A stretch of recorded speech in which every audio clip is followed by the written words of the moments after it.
হাসপাতাল নাকি খড়ির আড়ত? খাসপুর গ্রামীণ হাসপাতালের চত্বরে বছরের পর বছর অবৈধ দখল, প্রশ্নে প্রশাসনের নীরবতা।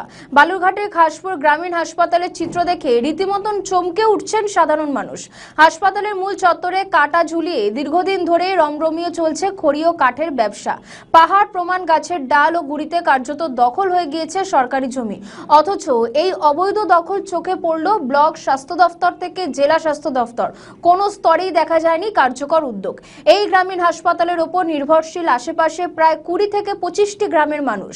সেই গুরুত্বপূর্ণ স্বাস্থ্য কেন্দ্রের একাংশ দখল করে খড়ির ব্যবসা চালাচ্ছেন স্থানীয় বাসিন্দা সুশান্ত মৈত্র। তার দাবি, জমি ফাঁকা থাকায় ব্যবহার করছেন, নিষেধ পেলে দোকান তুলে নেবেন। তবে প্রশ্ন, এতদিন চুপ কেন প্রশাসন?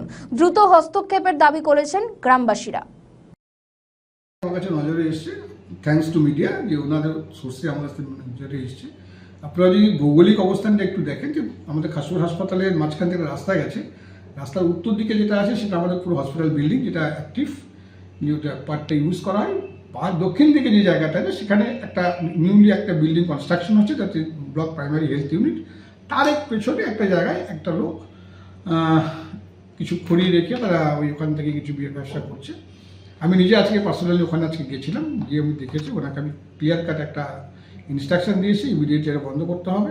পাশাপাশি গতকাল আমি এসডিও সাহেবকে একটা অফিসিয়াল চিঠিও করে দিয়েছি যে ইমিডিয়েটলি ওই জায়গাটাকে ভ্যাকেট করার জন্য, তার থেকে একটা অ্যাকশন নেওয়ার জন্য। I hope the issue will be resolve within 2 or 3 days। সরকারি জায়গায় এইভাবে কেউ ব্যবসা করতে পারে দখল করে? দখল তো করেছে বলে আমার মনে হয় না, দেখে কাজ করছে। যাই আমি সাপোর্ট করছি না ব্যাপারটাকে, আমরা এটাকে ডেফিনেটলি এটাকে আমরা অফ করে দেবো। Thank you. আমাদের ভিডিও ভালো লাগলে লাইক ও শেয়ার করুন। কমেন্ট সেকশনে আপনাদের মতামত জানান। আরও ভিডিও পেতে আমাদের চ্যানেলটিকে সাবস্ক্রাইব করুন এবং প্রতি মুহূর্তে খবরের আপডেট পেতে প্রেস করুন বেল আইকন।